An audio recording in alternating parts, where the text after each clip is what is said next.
ஆடுவோம் கொண்டாடுவோம் அப்பா சமூகத்தில் பாடி மகிழ்ந்து கொண்டாடுவோம் கொண்டாடுவோம் கொண்டாடுவோம் கொண்டாடுவோம் அக்கினி மழை நீரே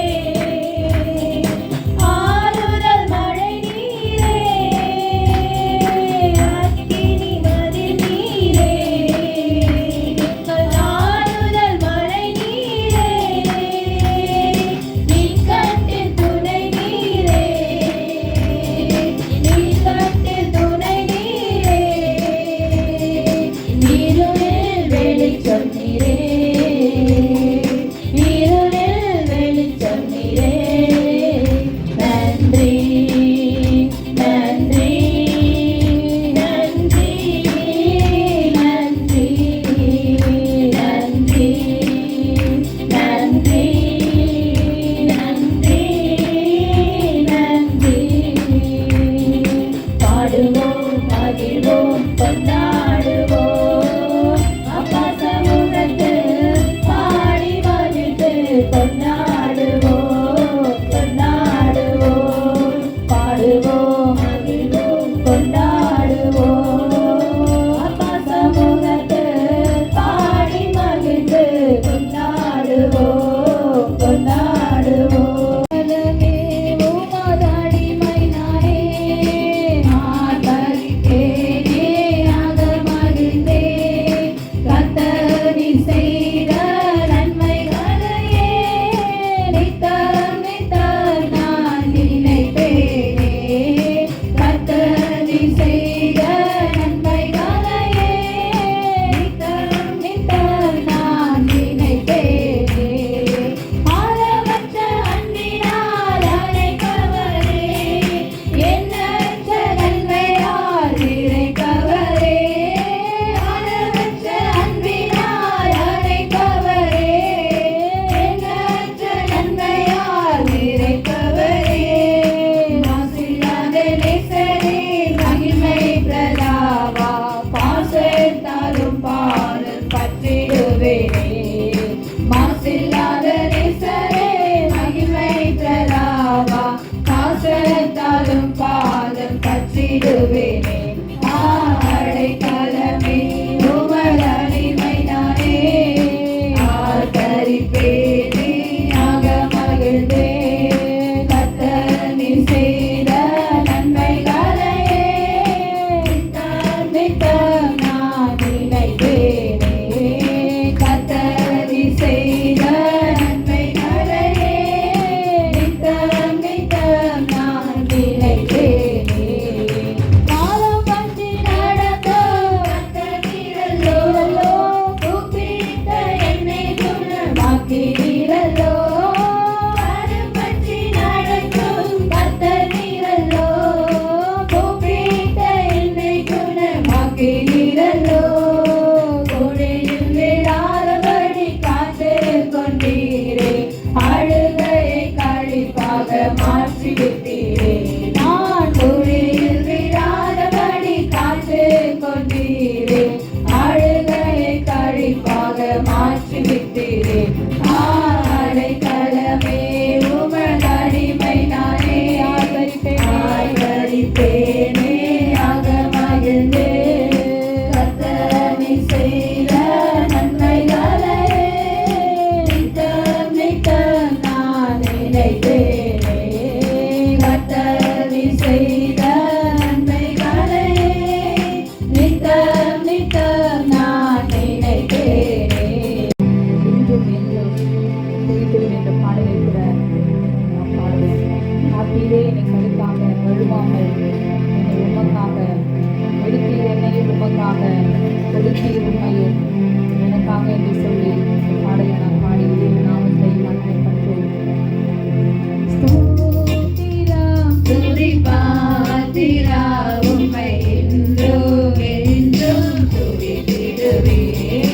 ஸ்தோத்திரம் துதி பாத்திரா உம்மை என்றும் என்றும் துதித்திடுவேன்.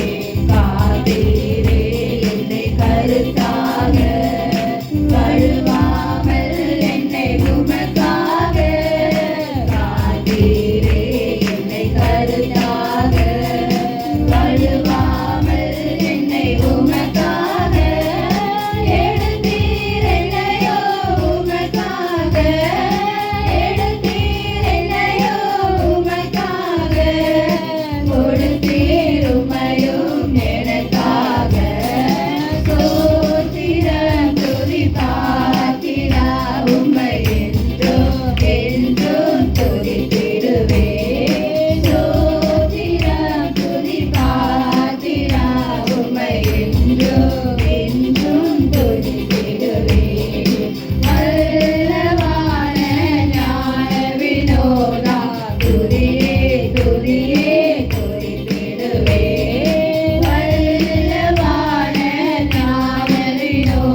எல்லாம் இயேசுவை போற்றிடுவே.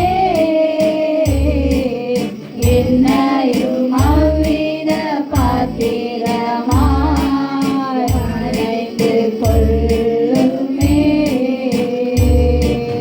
தூயவனே தூயவனே படைப்பின் காரணரே, களிமண்ணான என்னையுமே கண்ணோக்கி காத்திடுமே.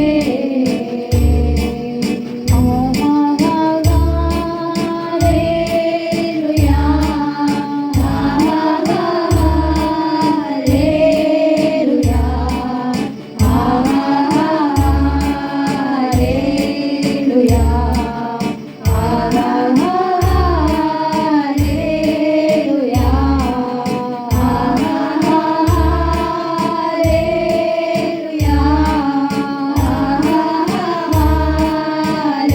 ஹல்லேலூயா, ஹல்லேலூயா,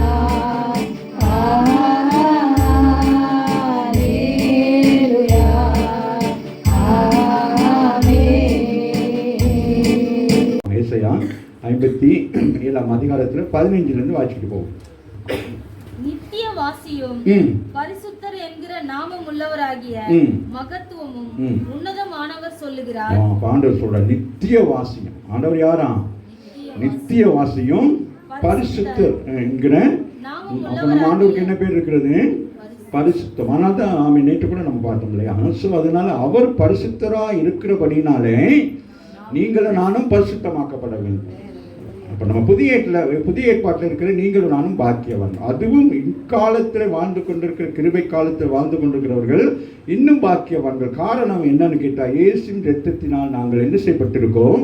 கழுவப்பட்டு மீட்கப்பட்டிருக்கிறபடினால் நாங்கள் ஒரு பரிசுத்த வாழ்க்கைக்குள்ளாக வருகிறோம். ஆமாவே, அதுதான் மிக முக்கியம். அதனால தான் ஓய்வு நாளை உங்களை அனுசரிக்க அந்த ஓய்வு நாளில் வந்து வேத வசனங்களை நீங்கள் கேட்கிற பொழுது உங்களுடைய உள்ளான மனுஷன் என்ன செய்யப்படுவான்?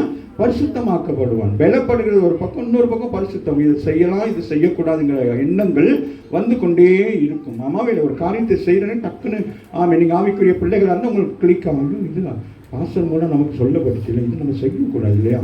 அப்படி நீங்களே என்ன செய்வீங்க? அதுக்குரிய காரியத்தை செய்து கொள்வீங்க. அதுக்கு இன்னொருத்தர் போய் என்ன செய்ய மாட்டீங்க?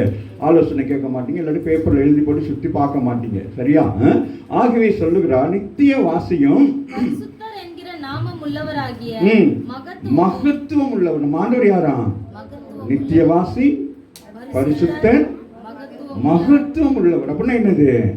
எல்லாவற்றையும் செய்யக்கூடியவர். அதுதான் மகத்துவம் உள்ளவர். ஆமே, அவருக்கு ஈடாக யாரும் என்ன செய்ய முடியாது? செய்யவே முடியாது. சரியா?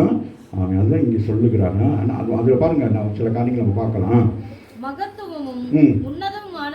உன்னதமானவர். ஆண்டவர் யாரா? அதுதான் சங்கீதக்காரன் அங்கே என்ன சொல்றான்? உன்னதமானவரின் மறைவிலே இருக்கிறவன் சர்வ வல்லவருடைய ஒரு நிழலில் தான் நம்மலாம் தங்குறோம். ஆமாவே இல்லையா? அதான் ரூத் எங்க போய் தங்குறான்? இஸ்ரவேலின் தேவனாகிய கர்த்தருடைய செட்டைகளுக்குள்ளாக. ஆமாம், நான் இது கூட இந்த பாட்டு பாடையில் சொன்னேன். சேட்டைன்னு பாடாதீங்க. சேட்டைன்னா என்னது? சேட்டை பண்ணுறியா அப்படின்னு கேட்பாங்களே, அது மாதிரி. அதனால செட்டை, அதனால சொல்கிறான். பாருங்களேன், உன்னதமானவர். நம்ம ஆண்டவர் என்ன செய்கிறாராம்? உன்னதமானவர். அதான் அவருக்கு 1000 நாமங்கள் சொல்றாங்க இல்லையா? ஆமா, அப்போ ஒவ்வொரு நாமத்தினால் நமக்கு என்ன செய்கிறான்? ஒரு காரியத்தை செய்கிறார். ஆமாவே இல்லையா? இப்போ டாக்டர் அப்படின்னா என்னது? நம்ம முன்னெல்லாம் நமக்கு தெரியும் டாக்டர்னா என்னது? ஒருவரை தான் நம்ம நினைப்போம் டாக்டர் அப்படின்னா. டாக்டர் அங்கே சொல்லுவீங்க, டாக்டர்னா. அப்போ டாக்டர்னு சொன்னா நமக்கு என்ன தெரியும்? அவங்க தான் எல்லாம். ஆனால் இப்போ தான் நமக்கு என்ன தெரியுது?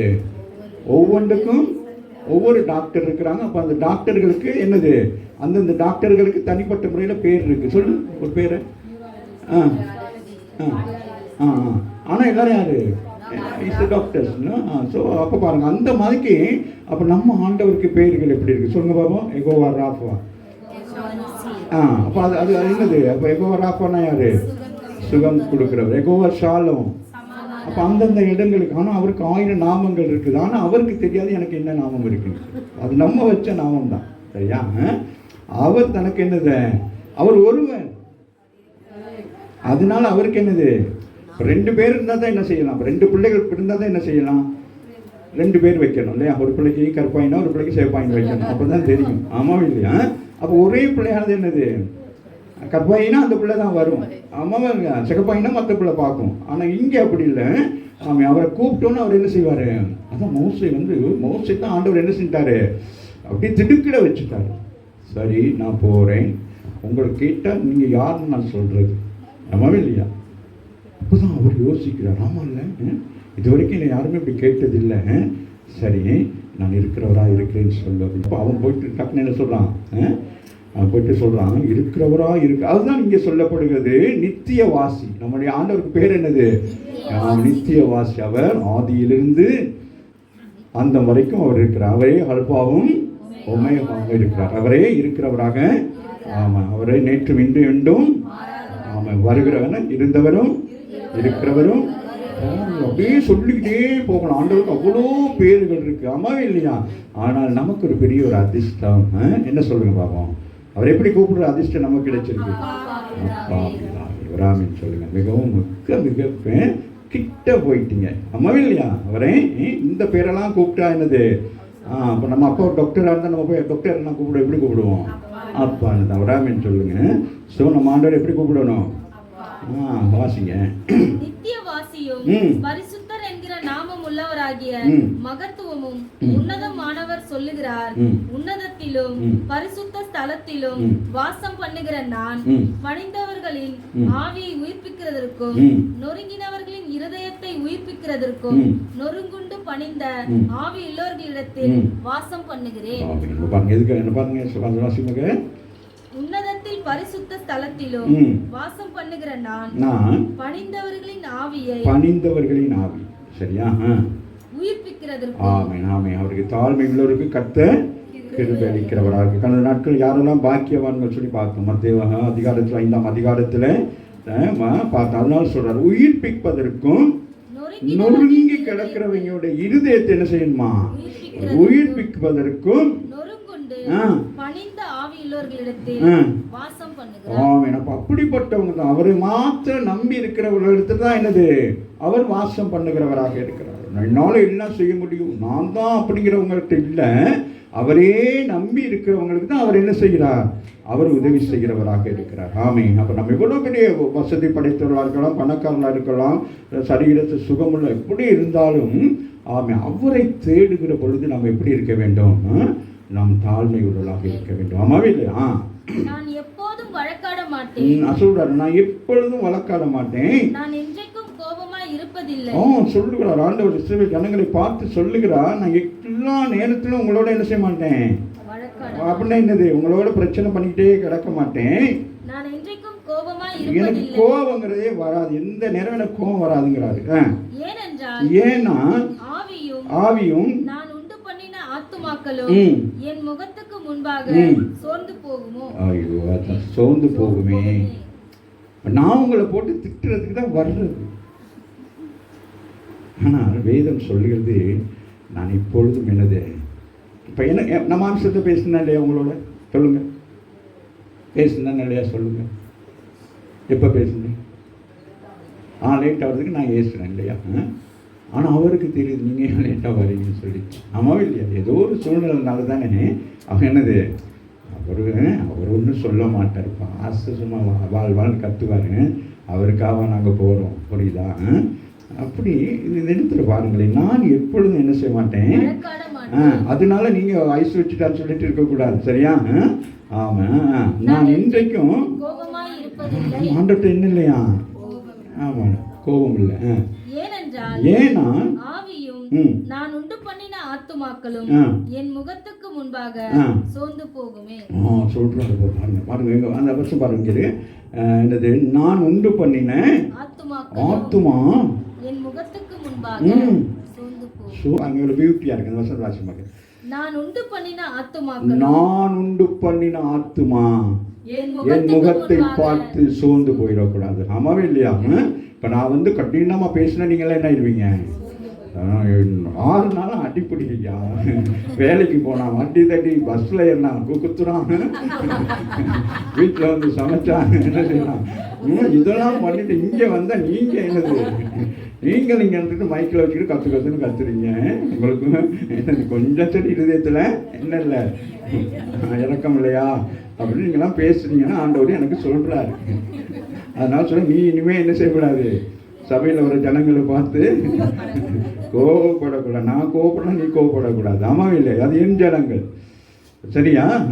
அதனால ஆண்டவர் உங்களுக்கு இன்னைக்கு திருவந்த நாளையில் சில காரியங்களை சொல்லலாம். பாருங்களேன், உண்டு பண்ணின ஆத்துமா என் முகத்துக்கு முன்பாக அந்த என்னது, இந்த கடல்ல கிடக்கிற திமிங்கலம் பார்த்துக்கிட்டே இருக்கும். என்ன செய்யுமா? பார்த்துக்கிட்டே இருக்கும் அவர் முகத்தை. அவர் முகம் கொஞ்சம் மாறுபடுகிற பொழுது அது அப்படியே திகைத்திருமா. பாருங்க, அது அவரே நம்பி இருக்கிறபடினாலே அவன் என்ன நடக்குது, அது முகம் அப்படியே மாறி மாறி, ஆண்டவர் என்னது, இப்போ நான் ஏதோ செஞ்சுட்டேன் போல இருக்கு, ஏதோ தப்பு பண்ணிட்டேன், அதனால தான் ஆண்டோட முகம் வேறுபட்டுச்சு. புரியுதா? இப்போ நம்ம நல்ல அன்பாக இருக்கிறவங்க யாராச்சும் நம்ம ஏதாச்சும் தப்பு பண்ணோன்னு, நம்ம என்ன நடக்கும், பிள்ளைகள் தப்பு பண்ணோன்னு அம்மா என்ன செய்வாங்க, சிரிப்பாங்களா? எப்படி நடக்கும்? ஆடியும் ஒட்டிச்சு அப்படியே அந்த நேரம் கண்ணாடியில் பார்த்தா பயங்கரமாக இருக்கும். அம்மாவில்லை, இது அப்படி அல்ல, தேவன் கோபப்படுகிறவர் அல்ல. அப்போ அவர் எதர்ச்சையாக அப்படி பார்க்குற நேரம் இது என்ன செய்யுமா, அப்படியே பயந்து போயிடுமா, ஏதோ தப்பு பண்ணிட்டேனே அப்படின்னு சொல்லுவாங்க. அவ்வளோ பெரியது அது. அது என்ன சொல்லுவாங்க, கடலில் அது இட்ஸ் குயின், அது கடலில் ராணி, கப்பலெல்லாம் பெரட்டி விட்டுருமா, அந்த அளவுக்கு பலசாலியானது. ஆமே, அது பார்க்குறதுக்கே எப்படி இருக்கும், பயங்கரமாக இருக்கும். ஆனால் அது யாரை நோக்கி பார்க்குமா, தேவனையும் அவரே பார்த்துக்கிட்டுருமா, ராமன் சொல்லி. புரியுதா? அதுபோலதான் நீங்கள் நான் என்ன செய்ய வேண்டும், அவரே நோக்கி பார்த்து கொண்டிருக்க. நான் சொல்ற ஆத்துமா என் முகத்துக்கு முன்பதாக சோர்ந்து போகுமே, கவலையாயிருவாங்களே, துக்கப்பட்டுருவாங்களே. அப்போ எந்த அளவுக்கு ஆண்டவர் சபையை நேசிக்கிறார். ஆமாம் இல்லை, பிதாவாகிய தேவன் அப்படி யோசிப்பாரானால், இப்போ உங்களுக்கு நான் சொல்லுகிறேன். ஆமீன். யாரு? மணவாளனாகிய கிறிஸ்து மணவாட்டியிடத்தில் எப்படி இருப்பார் சொல்லுங்களேன். மணவாளனாகிய கிறிஸ்து எப்படிப்பா மணவாட்டிய கோபப்படுத்த மாட்டார். ஆமாவும் இல்லையா? ஆமாவும் இல்லையா? உலகத்திலே நீங்கள் பார்க்குறீங்க இல்லையா? ஆமாம். ஏன் லேட் ஆகி வந்தீங்க, உங்களுக்காக இவ்வளோ நேரம் வெயிட் பண்ணேன், சாரிடா, சாரி. வந்து நான் பைக்கில் டயரில் காற்று வந்துருச்சா போயிடுச்சேன்.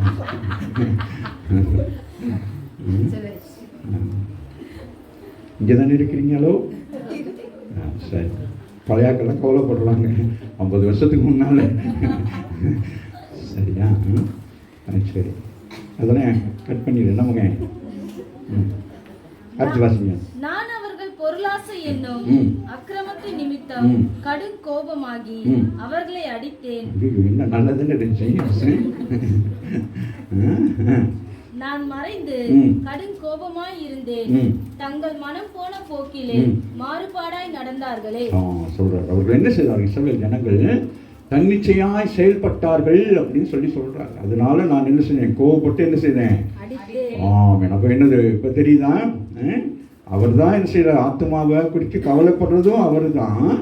நீங்கள் வழி தவறி போகிற நேரத்தில் அடி விழுகிறது எங்க, அவர் தான். ஆமாம், பெற்றோர்கள் அப்படி தான் இருப்பாங்க, அன்பு செலுத்துவாங்க, தீர்த்துவாங்க. சில பிள்ளைகள் எல்லாம் அப்படி காலேஜுக்கு போகிற வரைக்கும் அம்மா அப்பா தீர்த்துவாங்க. உனக்கெல்லாம் தீர்த்துறாங்களா? என்ன தின்னுட்டு போகணும், அப்படி தீர்த்துவாங்க.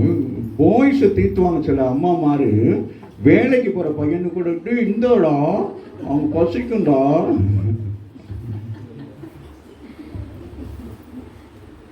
அடிப்பான்னு சொல்றாரு. வாசிக்கணும் அந்த வசனத்தை. நான் அவர்கள் பாருங்க, அந்த பொருளாசைங்கிறது என்னதான், அக்கிரமமா. ஏன்னா அவர் சொல்லுங்க, முதலாவது தேவ ராஜ்யத்தை நீதியும் தேடுங்கள், இவைகள் எல்லாம் உங்களுக்கு கொடுக்கப்பட்டு ஆகிடுச்சு. நம்ம இல்லையா? அதனால சொல்கிறார், நீங்கள் என்ன செய்யக்கூடாது, உலக ஆசை. பொருள்னா என்னது, உலக ஆசைக்குள்ள போயிட்டு மாட்டிக்கிட்டு இருக்கிற நேரத்தில் நான் தான் உங்களை அடிக்க முடியும். பெற்றோர்கள் தான் பிள்ளைகளை கண்டிக்க முடியும். ஆமாம் இல்லையா? அவர் பெற்றோர்களை போல தான் இருக்கிறார். அன்றைக்கி நான் சொன்ன போல, சங்கீதத்தில் சொன்னது போல, ஆமேன். அவர் தான் என்ன செய்கிறாரு, தண்டிக்கிறவரும் அவர் தான், அவன் நம்ம அரவணைக்கிறவன் அவராக தான் இருக்கிறார். அப்போ அவருக்கு கோவம் வருது. நான் உனக்கு எல்லாம் செய்கிறேன்னு சொன்னேன் இல்லை, ஏற்ற காலத்தில் அது நடக்கும். அது வரைக்கும் நீ காத்து தான் இருக்கணும். அதுக்கிடையில் நீ போயிட்டு ஏதாச்சும் பண்ணிட்டு வந்தால் உனக்கு என்ன விழுகும்? ஆடி தான் ஒழுகும். ஆமாவே இல்லையா? வாசிங்க. நான் அவர்கள் பொருளாசை என்னும் அக்கிரமத்தின் நிமித்தம் கடும் கோபமாகி அவர்களை அடித்தேன். நான் மறைந்து கடும் கோபமாய் இருந்தேன். தங்கள் மனம் போன போக்கிலே மாறுபாடாய் நடந்தார்களே. அப்போ அவங்க என்ன செஞ்சாங்க? ஒரு காரியம் என்ன செய்ய வருது? உலக ஆசை என்ன செய்ய சொல்லுது? கடவுளை, ஆலயத்தை, தேவனை, அவன் பெற்றோர்களை மறக்க செய்து அதான் அடிக்கிறார். அதான் சொல்கிறார். அது என்ன செய்யுது? நம்மளை மறக்க செய்து. அந்த வாலிப காலங்களில் இந்த மாதிரியான காரியங்கள் எல்லாரையும் என்ன செய்யுது? அப்படியே பிளாங்க் ஆகிடுது. எல்லாம் பிளாங்க் ஆகி ஒன்றுமே தெரியாது. நம்ம மட்டும்தான் அந்த உலகத்தில் இருக்கிற மாதிரி தெரியும். நாம் எடுத்த முடிவு தான் நமக்கு சரி போனது மாதிரிக்கு இருக்கும். நான் செய்தது தான் சரி, நீங்கள் யார் என்ன கேட்குறது? பேசாமல் இருங்கன்னு சொல்கிறாங்க. அந்த நேரத்தில் தான் ஆண்டவர் பார்ப்பாரு. அங்கே போய் அம்மாவோ அப்பாவோ என்ன செய்வாங்க? ஐயா அந்த ஜெபம் பண்ணுறாங்களே அந்த நேரத்தில் அங்கே அடி விழுகும். அங்கே தான் அப்புறம் அப்படியே வர வேண்டியது. ஏம்மா பைக்கில் வந்தேம்மா, பைக்கு தட்டி விட்டுருச்சு. பைக்கு தட்டி விடலை, ஆண்டவர் தான் தட்டினார். ஆமாம், வாசிங்க. அவர்கள் வழிகளை நான் பார்த்து அவர்களை குணமாக்குவேன். என்ன ஆண்டவர் இப்படின்னு சொல்கிறாரு அப்படின்னு சொல்கிறாரு. அப்புறம் வழிகளை பார்த்து என்ன செய்வாராம்? அவர்களை குணமாக்குவேன். அவர்களை நடத்துவேன். எப்படி? அடித்து என்ன சொல்லுவாங்க? அண்ணன் என்ன சொல்லுவாங்க? வசனம் அடி. பைபிள் ஒரு வசனம் சொல்லுங்க. ரொம்ப எடுக்கலன்னா பிள்ளைய நீங்க என்ன செஞ்சீங்க? கொன்னுட்டீங்க. உங்க வழியில விட்டுட்டு பிள்ளைகளை அப்படி கொஞ்சிக்கிட்டு இருந்தீங்கன்னா அந்த பிள்ளை செத்து போச்சுன்னு நினைக்க வேண்டியது. அதுக்கு ஜீவனே இல்லை. அது அப்படியே உலகத்திலேயே கடந்து பப்பரன்னு தெரிஞ்சுட்டு கடைசியில் ஒன்றும் இல்லாமல். அதனால தான் ஆண்டவர் சொல்ற, ரெண்டும் அவர் தான் செய்கிறாரு. எனக்கு என்னது? உங்கள் மேலே மனஸ்தாபடுவதற்கும் உங்களை அடிப்பதற்கும் கண்டிப்பதற்கும் யாருக்கு இது இருக்கிறது? ஆண்டவருக்கு தான் என்ன இருக்கிறது? உரிமை இருக்கிறது. ஆகவே சொல்றாரு. அதனால அந்த வேதத்தை வாசிக்கிற நேரம் நம்ம ரொம்ப பயமாக இருக்கும். ஆண்டவர் சொல்கிற வசனங்களை பார்த்தா முன்னும் பின்னும் வாசிக்கணும். சில ஜனங்களை அந்த போடுவார். அப்புறம் சொல்லுவார், அவர்கள் எஞ்சனம் தானே. அப்போ நமக்கு யோசனை வரும். இப்போ நம்ம பிரசங்கம் பண்ணுறதுல நம்ம கண்டித்து உணர்த்தி பேசிட்டு போனால் அடுத்த வரியில் அது பாருங்கள், இப்போ இன்றைக்கி நமக்கு பேசுது இல்லையா? அடுத்த வரியை சொல்லணும். அது என் ஜனங்கள், நீ என்ன செய்யக்கூடாது? அவர்களை கண்டித்து நீ உணர்த்தக்கூடாது. அவர்களை நான் என்ன செய்வேன்? நான் கண்டித்து உணர்த்துவேன் அப்படின்னு சொல்லிட்டு. அப்போ ஒவ்வொரு இடங்களையும் பயமாக இருக்கும். அவருடைய ஜனங்களை மற்றவங்க யாரும் என்ன செய்ய முடியாது. உங்களை குறித்து, உங்கள் பிள்ளைகளை குறித்து மற்றவர்கள் பேசுனதை நீங்கள் பேசாமல் இருப்பீங்களா? சொல்லுவீங்க தான், அடிங்கய்யா உங்கள் பிள்ளை தான், கொடுங்கய்யா அப்படின்னுவீங்க. ஒரு அடி ஒன்று கொடுத்துட்டா அவ்வளோதான். ஏரியாவிலே உள்ளவங்கெல்லாம் கொண்டு வந்து என்ன செஞ்சிருவீங்க? அவர்கள் வழிகளை நான் பார்த்து குணமாக்குவாராம். சுகமாக்க மாட்டார், குணமாக்குவார். அப்படின்னா என்னது? உங்கள் வாழ்க்கையை மாற்றுவார். குணத்துக்கும் அல்லது சுகத்துக்கும் வித்தியாசம். அதுதான் குணம். நம்முடைய குணத்தை மாற்றுவாராம். நீங்கள் அந்த வழியிலே போகாதீர்கள் அப்படின்னு சொல்லிட்டு அவர்களை நடத்தி திரும்பவும் அவர்களுக்கும் அவர்களிலே துக்கப்படுகிறவர்களுக்கும் ஆறுதல் அளிப்பேன். அவர்களை குணமாக்கி அவர்கள் நிமித்தம் துக்கப்படுகிறவர்கள், பிள்ளைகள், பெற்றோர்கள் பிள்ளைகள் நிமித்தம் துக்கப்படுறாங்களே, அங்கேயும் என்ன செய்யறாரு? அவங்களுக்கும் ஆலோசனை கொடுத்து பிள்ளைகளுக்கும் ஆண்டவர் ஆலோசனை. பாருங்க எவ்வளவு பெரிய காரியம். தேவன் என்ன செய்கிறார்? பிள்ளைகளுக்கும் ஆலோசனை கொடுத்து அவர்களையும் குணமாக்கிட்டு அதற்காக வருந்தி அழுது கொண்டிருக்கிறவர்களையும் என்ன செய்யறாராம்? ஆறுதல் கொடுப்பாராம். நான் பார்த்துக்கிறேன். அப்போ நீங்கள் ஜெபத்தை செய்யணும். ஆண்டவரே உங்கள் பிள்ளைகள் என்ன செய்யணும்?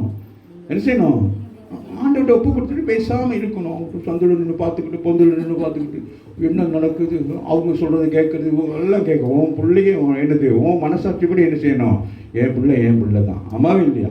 அது நான் தான் வளர்க்குறேங்க. அம்மாவே இல்லையா? அது பார்த்துக்கலாம் அப்படின்னு. அது அப்படி இல்லாமல் என்ன இவ்வளோ லேட்டு, எங்கே போனீங்க? அந்த நம்ம வார்த்தை இருக்குது பார்த்தீங்களா? அது அவங்களை தைக்கும். அந்த வார்த்தை பிசாசு கொண்டு வந்து என்ன செய்வான்? எங்கே போனீங்க அப்படி இப்படிங்கிறமா. அப்போ இந்த பிள்ளைகள் என்ன செய்யும்? நான் தப்பு செய்யலை. அப்போ எனக்கு தப்பு செய்ய யார் செய்கிறது? உங்க உருவாக்குறாங்க. அப்போ நான் என்ன செய்வேன்? நான் தப்பு செய்வேன் அப்படின்னு சொல்லி என்ன செய்யுங்க? அவன் சொல்லி கொடுத்துருவான். அவன் ஒரு இவ்வளோ தூரம் இருக்கிற அப்போ சொல்லி அதுதான் கவனமாக இருக்கணும். பிள்ளைகளை யாரும் என்ன செய்யக்கூடாது? ரொம்ப அதுக்காக பிள்ளைகளும் அப்படி இருக்கக்கூடாது. ரொம்ப அதுன்னு சொல்கிறார். அவர்களை நான் என்ன செய்வேன்? அவர்கள் வழிகளை நான் பார்த்து அவர்களை குணமாக்குவேன். எந்த நீங்க போற வழி தவறாக இருந்தா அந்த வழியில நீ போகாதுன்னு சொல்லிட்டு உன் குணத்தை, உன் மனதை, உன் எண்ணத்தை அவர் என்ன செய்வார்?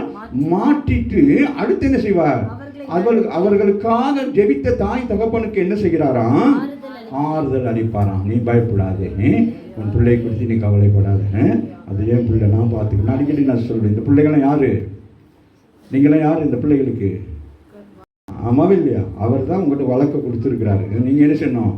அவருக்கு ஏற்றபடி வளர்க்கணும். அதனால எல்லா பெற்றோர்கள் பிள்ளைகளை வளர்க்கணும். அங்கே கொடுத்து வளர்த்து இங்கே கொடுத்து வளர்த்துட்டு கடைசியில் இந்த பிள்ளைகளுக்கு அன்பு இல்லாமல் போயிடும். அதுதான் அந்த வாசிடம் முடிப்போம். தூரமாய் இருக்கிறவர்களுக்கும் சமீபமாய் இருக்கிறவர்களுக்கும் சமாதானம் சமாதானம் என்று கூறும் உதடுகளின் பலனை சிருஷ்டிக்கிறேன் சொல்கிறார் பாருங்க. தூரத்திலும் சமயமாக இருக்கிறவங்களுக்கு என்ன செய்யறாராம்? சிருஷ்டிக்கிறாராம், சமாதானத்தை உருவாக்குறாராம். அதுதான் மிக முக்கியமானது. அந்த ஜனங்களுக்கு சொல்லுகிறார், தூரமா இருக்கிறவர்களுக்கும் சமீபமாய் இருக்கிறவர்களுக்கும் சமாதானம். ஏன்னா நம்ம ஆண்டவர் யாரு? சமீபத்துக்கும் தூரத்துக்கும் தேவனாக இருக்கிறார். அதனால அவர் என்ன செய்யறாராம்? சமாதானத்தை நினைத்து இன்னொரு இடத்துல பார்த்தேன். அந்த சமாதானத்தை அவர் என்ன செய்யறாரு? உருவாக்குகிறார், கட்டளை இடுகிறார் சொல்லப்பட்டிருக்கு. சமாதானத்தை நமக்காக உருவாக்குறார். அதுபோல இங்கே என்ன சொல்லுது வாசிங்களா? சமாதானம் சமாதானம் என்று கூறும் உதடுகளின் பலனை சிருஷ்டிக்கிறேன். அப்ப நீங்க என்ன செய்யணும்? எப்பொழுதுமே ஒரு வீட்டுக்கு போனா என்ன செய்யணும்? ஆமா, காலையில் எழும்பணும் என்ன செய்யணும்? நமக்கே நம்ம சமாதானம் சொல்லணும். சரியா? கூல் அப்படி டென்ஷன் ஆகும். நேற்றுக்கு டீ வரலைன்னா, நேற்றுக்கு ஏதாச்சும் வராட்டி பிள்ளைகளுக்கு என்ன உண்டாயிடும்? இங்கே அது இங்கே பேக்கு இங்கே அப்படி பண்ணல. கூல் சமாதானம், பீஸ் அப்படின்னு சொல்லலாம். அவர்களை குணமாக்குவேன் என்று கர்த்தர் சொல்லுகிறார். பாருங்க என்ன சொல்ல பாரு, அந்த வசந்த வாசி சமாதானம் என்று கூறும் உதடுகளின் பலனை, சமாதானம் என்று கூறும் உதடுகளின் பலனை சிருஷ்டிக்கிறேன், அவர்களை குணமாக்குவேன் என்று கர்த்தர் சொல்லுகிறார். சரியா? அடுத்த 2 வருஷம் தான் கொஞ்சம் கஷ்டமா இருக்கும். சரியா? துன்மார்க்கரோ கொந்தளிக்கும் கடலை போல் இருக்கிறார்கள். எப்படியா? தேவனை அறிந்தவர்கள், அதுதான் பாவிகள் அல்ல, கர்த்தரை அறிந்தவர்கள் எப்படி இருக்கிறாங்கன்னா கொந்தளிக்க என்னது? அப்ப யாரு? கர்த்தரை வார்த்தை கேட்காதவங்க தன்னிச்சையா செயல்படுகிறதுனால அவங்களோட வாழ்க்கை எப்படி இருக்கான்? கொந்தளிக்கிற கடலை போல இருக்கும். அப்ப கடல் எப்படி இருக்கும்? எந்த நேரம் பார்த்தாலும் புஷ்ஷுன்னுக்கிட்டு இருக்கும், கொந்தளிச்சுட்டே கிடக்கும். அப்படியே இந்த எப்பயாச்சும் அமைதியாக இருக்க மாதிரி இருக்காது. பகல் நேரம் பார்த்தா கூட நமக்கு அமைதி மாதிரி இருக்கும். ஆனாலும் என்ன செய்யும்? இந்த பீச்சுக்கெல்லாம் போயிருக்கீங்களா? பீச்செல்லாம் போய் பார்த்துருக்கீங்களா? எப்படி இருக்கும்? அப்படியே என்ன செய்யும்? அப்படியே வரும். ஆண்டவர் கட்டளை கொடுத்துருக்காரு. யாருக்கு கட்டளை கொடுத்துருக்காரு? மணலுக்கு கட்டளை கொடுத்துருக்கிறார். இல்லாட்டி அது மீறி வந்து இந்நேரம் நம்மளாம் போயிடுவோம். ஆமாவே இல்லையா? ஆமாம். அப்போ அந்த அது என்ன செய்யும்? அப்படியே வந்துக்கிட்டே இருக்கும். அது மாதிரிக்கு என்னது? கர்த்தரை விட்டு விலகி கர்த்தருடைய காரியங்களை அறிந்து செய்கிறதுனால துன்மார்க்கமாக துணிகரமாக செய்கிறவங்களோட லைஃப் எப்படி இருக்குமா? கொந்தளிக்கிற கடலை போல இருக்குமா? இப்போ இந்த நேரமும் என்னது? அந்த வீட்டுக்குள்ள சமாதானம் இருக்காது. முதல் பகுதியில் சொல்லப்படுகிறது, சமாதானத்துக்கு கூறுவேன், சமாதானத்தை உண்டு பண்ணுவேன்னு சொல்லிட்டு துன்மார்க்கனுக்கு சமாதானத்தை எடுத்துட்டு என்னது? கடலின் கொந்தளிப்பை போல அந்த வீட்டுக்குள்ள எந்த நேரம் பார்த்தாலும் என்னது? அந்த வீடு எப்படி இருக்கும்? ஒரே சண்டையாக இருக்கும். சில வீடுகளை பார்த்தீங்கன்னா அப்படி தான் இருக்கும். எந்த நேரம் பார்த்தாலும் கத்தி கொள்ளி சண்டை போட்டுக்கிட்டு அது அமர்ந்திருக்க கூடாமல்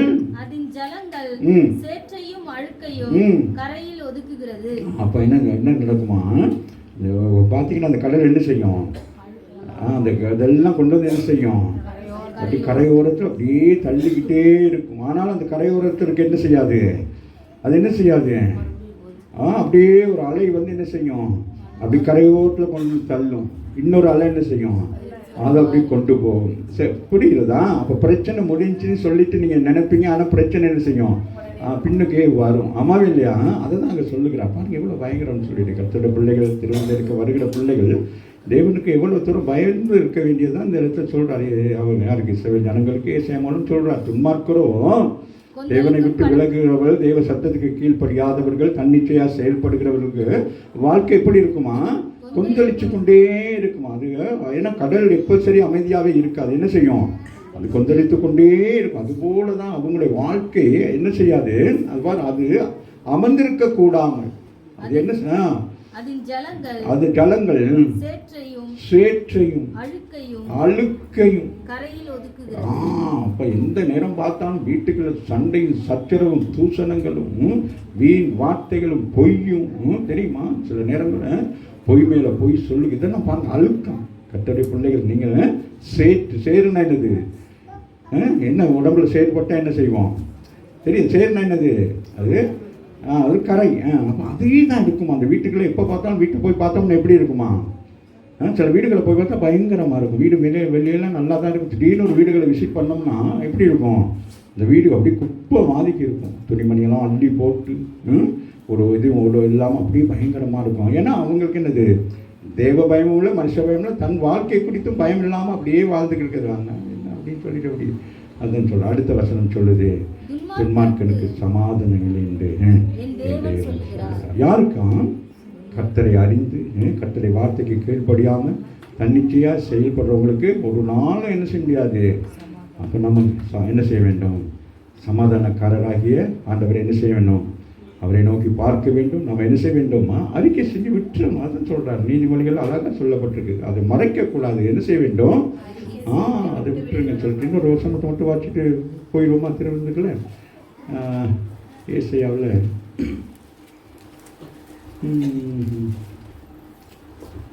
35:8 வசனம்.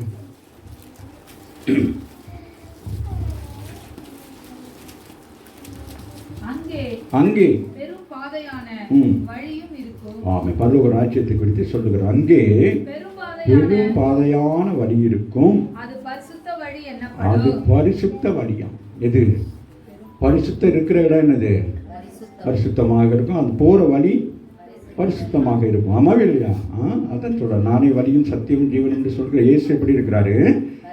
அவர் பரிசுத்தராக. ஆகவே பெரும் பாதையான வழி இருக்கும். பெரிய வழி இருக்கும். அது பரிசுத்த வழி எனப்படும். தீட்டு உள்ளவன் துன்மார்க்கன் என்று சொல்லக்கூடிய தீட்டு உள்ளவர்கள் அதில் என்ன செய்ய முடியாதான்? நடந்து வர முடியாதான். பாவம் செய்கிறவர்கள் பரலோக ராஜ்யத்துக்களை பிரவேசிக்க முடியாது. ஆமாவே இல்லையா?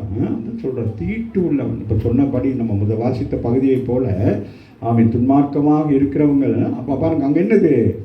அவங்க தீட்டு உள்ளவர்களாக இருக்கிறாங்க, பாவம் நிறைந்தவர்களாக இருக்கிறாங்க. தெய்வ வசனத்துக்கு கீழ்ப்படியாததுனால அவங்களே தீட்டுனா என்னது?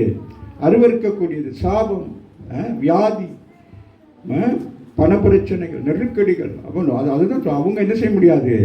அவங்க பூமியிலே என்னது அவ்வளோதான். அதான் தீட்டு உள்ளவன் அந்த வழியிலே நடந்தே வர முடியாது.